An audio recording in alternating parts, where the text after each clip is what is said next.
Apa? Cambridge dibuat oleh pelajar Oxford? Bismillahirrahmanirrahim. Assalamualaikum, salam sejahtera. Selamat datang ke Ilmu Channel. Kali ini kita mengembara ke Cambridge dan kita akan menceritakan tentang bagaimana sejarah Cambridge bermula. Cambridge ni memang sebuah bandar di England yang mempunyai sejarah yang menjangkau berabad-abad. Okey, kita cerita pasal zaman Rom. Cambridge merupakan bukti penempatan Rom termasuk kubur di Castle Hill, dan kemudian kita beralih ke era Viking. Okey, masa era Viking ni, orang Denmark menemukan sebuah bandar berkubu pada tahun 875 dan Cambridge menjadi pusat perdagangan penting pada zaman Viking.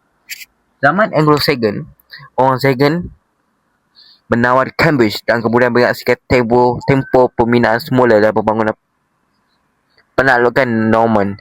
Bandar ini terus berkembang di bawah permintaan Norman. University Cambridge pada tahun 1209, sarjana dari Oxford mencari perlindungan daripada konflik, menubuhkan komuniti di Cambridge.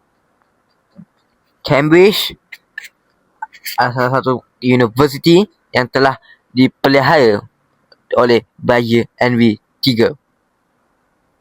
College University seperti Peterhouse dibuka pada tahun 1284, dibangunkan sebagai komuniti yang berbeza dalam struktur universiti yang lebih besar dan pengaruh global. University Cambridge telah menjadi pusat pembelajaran dan pendidikan yang diiktiraf di peringkat global, dikenal dengan sumbangan kepada berbagai bidang khususnya matematik, dan melahirkan seorang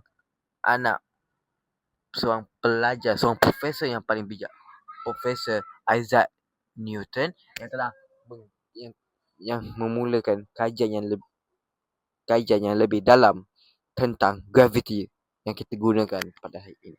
Dan di sinilah sebenarnya berlakunya kajian tersebut.